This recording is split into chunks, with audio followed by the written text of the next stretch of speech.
આપણે હાલ જોયું કે સૂર્યની આજુબાજુ આ બધા ગ્રહો ચક્કર મારતા હતા. જોયું તમે? આ સૂર્યની આજુબાજુ ગોળ ગોળ ફરતા હતા અને સાથે સાથે શું કરતા હતા? ગોળ ગોળ ફરતા ફરતા ઓમે ફરતા હતા. ઓમ ફરતા હતા ને અને સાથે સાથે આમ ફરતા ફરતા ઓમ ફરતા હતા આજુબાજુ. તો અને આપણે સામાજિક વિજ્ઞાનની ભાષાની અંદર પહેલા જે પોતાની ધરી ઉપર ફરે, જેમ કે જો આ ફરે આમ ગોળ ગોળ ફરે, તો જો એ કેવી ના ફરે? પોતાની જગ્યા ઉપર જ ફરે. આમ ગોળ ફરતો નથી. ક્યાં ફરે? પોતાની જગ્યા ઉપર. આ પોતાની જે જગ્યા ઉપર ફરે એને શું કહેવાય? પરિભ્રમણ. પરિભ્રમણ. જેમ કે જો આપણે ભમરેડો હોય, ભમરેડો આપણે ભમાઈએ તો શું કરે? પોતાની ધરી ઉપર ફરે ગોળ. એમ આ પોતાની જે ધરી ઉપર ફરે એને આપણે શું કહીશું? પરિભ્રમણ. પોતાની ધરી ઉપર ફરવું એને પરિભ્રમણ કહેવાય. આ ખાસ યાદ રાખજો સંકલ્પના. આ આપણને સ્પષ્ટ થઈ ગયું. હવે જુઓ, તમે જોયું હતું જેમ કે આ બુધ ગ્રહ છે. આ બુધ ગ્રહ પોતાની ધરી ઉપર પણ ફરતો હતો, સાથે સાથે સૂર્યની આજુબાજુ પણ ફરતો. તમે જોયું હતું ને?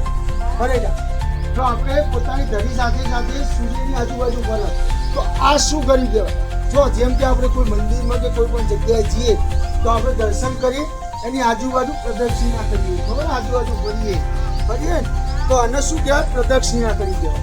એટલે આ ગ્રહ એની આજુબાજુ પ્રદક્ષિણા કરે. એટલે એને આપણે સામાજિક વિજ્ઞાનની ભાષામાં કહીએ તો પરિક્રમા કહેવાય. શું કહેવાય?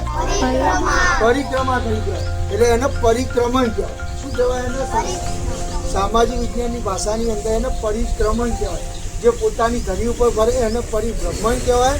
અને શું આજુબાજુ ફરે એને પરિક્રમણ. એટલે જે આ ગ્રહો પોતાની ધરી ઉપર અને આજુબાજુ સૂર્યની આજુબાજુ ફરે એને પરિક્રમણ કહેવાય. હવે એ પોતાનો માર્ગ નક્કી કરેલો હોય, એ પોતાનો માર્ગ હોય ફરવાનો, અને એ આજુબાજુ એ માર્ગ ઉપર જ ફરે. જો આપણે કોઈ પણ મંદિરે જઈએ તો મંદિરની આજુબાજુ ફરીએ, તો બહાર વંડર ફરવા જઈએ આપણે નહીં જતા. એમ આ ગ્રહો પણ સૂર્યની આજુબાજુ ફરે છે, પરંતુ એનો એક માર્ગ નક્કી કરેલો. એ માર્ગ ઉપર જ ફરે રહે, બીજા આડા જતા નથી. એટલે જો આપણને બે સંકલ્પના બીજી સ્પષ્ટ થઈ ગઈ, એક પરિક્રમણ અને એક બીજી પરિભ્રમણ.